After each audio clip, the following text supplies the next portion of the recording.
আসসালামু আলাইকুম। সবাই কেমন আছো? আমি আরিশা। আজকে একটু অন্যরকম কাজ নিয়ে হাজির হলাম। এখন বাইরে এসে দেখলাম বাড়ির চারপাশে অনেক পাতা জমে গেছে। তো ভাবলাম কেন না একবার সব পরিষ্কার করা যাক।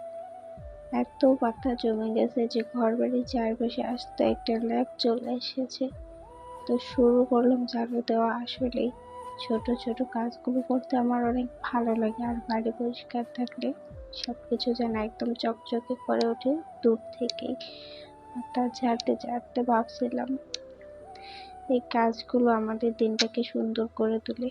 সকাল থেকে শরীর অনেক পাতলা হয়ে যায়। তো দেখো, এদিকে আমার কয়েকটা চারা, মরিচের চারা। তো হয়তো অনেক বাতাস এসেছিল, তো বাতাসের কারণে অনেক পাতা ধুলাবালি জমে গেছে। তো এই গাছগুলো অনেক পুরনো হয়ে গেছে।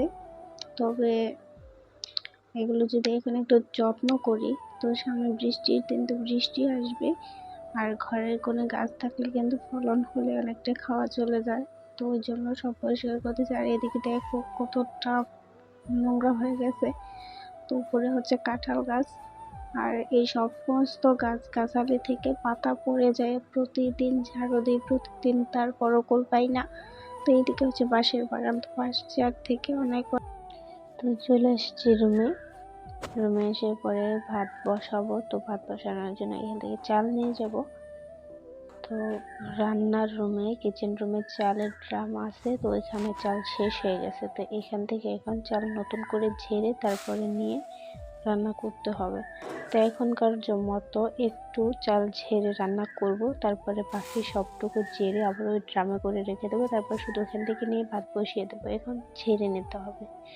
তো এই কুলার মধ্যে নিয়ে নিলাম। তো একটু নিচ্ছি, তারপরে আবার ঝাড়তে হবে। এই যে এই ড্রামটার মধ্যে চাল রাখছি, তো এই ড্রামটা অনেক আগের, আমার শাশুড়ি মায়ের হাতের। তার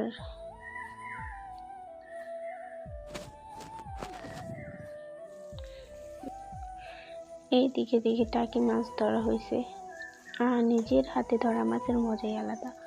বিলের ফ্রেশ মাছ, একদম টাটকা, পানি থেকে তুলতে লাফাইতেছে। একবার ধরলে কিন্তু আর ছাড়ার উপায় নাই।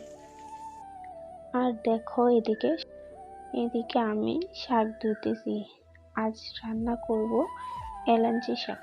গ্রামের এই তাজা শাকের স্বাদই আলাদা, গরম ভাতের সাথে একদম জমে যাবে। ভালো করে ধুইতেছি যাতে মাটির দানা না থাকে।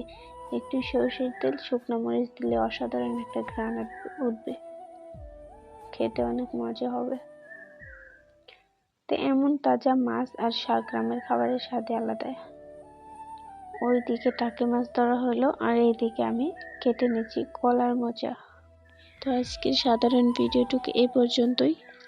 তো কেমন লাগলো কমেন্টে জানাবেন, আর ভিডিওটা ভালো লাগলে লাইক দিন, চ্যানেলটা সাবস্ক্রাইব করে পাশে থাকুন। আপনাদের সাপোর্ট পেলে আরো নতুন ভিডিও নিয়ে আসবো ইনশাল্লাহ।